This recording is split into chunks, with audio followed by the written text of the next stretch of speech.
On this episode of China Uncensored, hostage situation. Welcome to China Uncensored. I'm your negotiator, Chris Chappell. You know, doing business in China is tricky.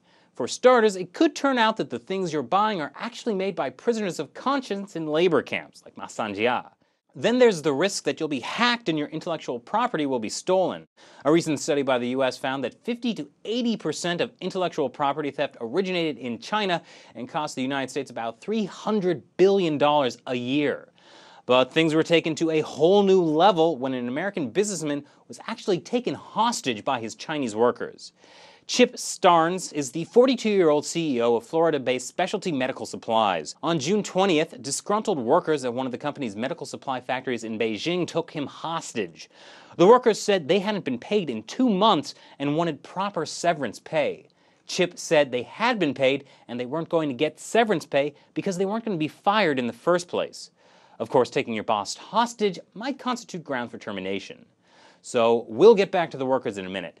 My question is, why didn't the local government do anything? I mean, this is a foreign businessman who was taken hostage. Shouldn't someone, I don't know, get him out of there? I mean, police were actually there, but they apparently thought it was fine for someone to be held against their will and didn't do anything to get Chip out. Considering secret police will come knocking on your door in the dead of night if you've criticized the government online, why can't they get off their butts when someone's actually being taken hostage in the nation's capital? If U.S. workers were holding a Chinese businessman in the States, I'm pretty sure something would be done. I mean, even if the workers had legitimate complaints, he should be held by the state, not inside of a factory by disgruntled workers who have been torturing him with sleep deprivation. Do the police think this kind of thing is okay?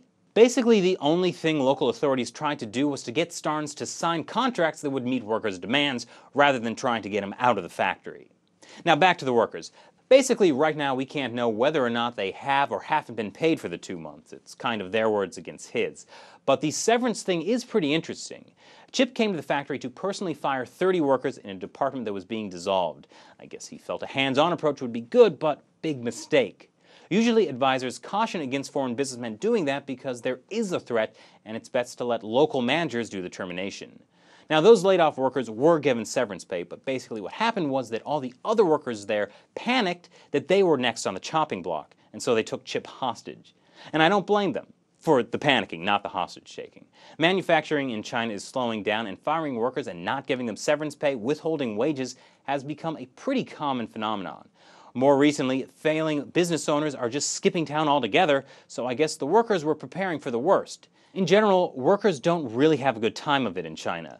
And since, as we've established, authorities don't do jack, they feel like their only choice is to take matters into their own hands. So the justice system in China is a non-entity. The good news is that Chip was released today, not because of help from authorities, but only because he caved and agreed to pay the 2 months' wages that may or may not have been paid in the first place, as well as the severance packages, which is insane because he said he'd probably just end up rehiring most of the same people who held him captive. According to the Beijing Times, in total he shelled out $300,000. I guess in China your best bet is to resolve legal matters yourself. So what do you guys think of what happened to Chip and the workers? I'll talk about it with you guys in the comments section. As always, check back tomorrow for more new episodes of China Uncensored.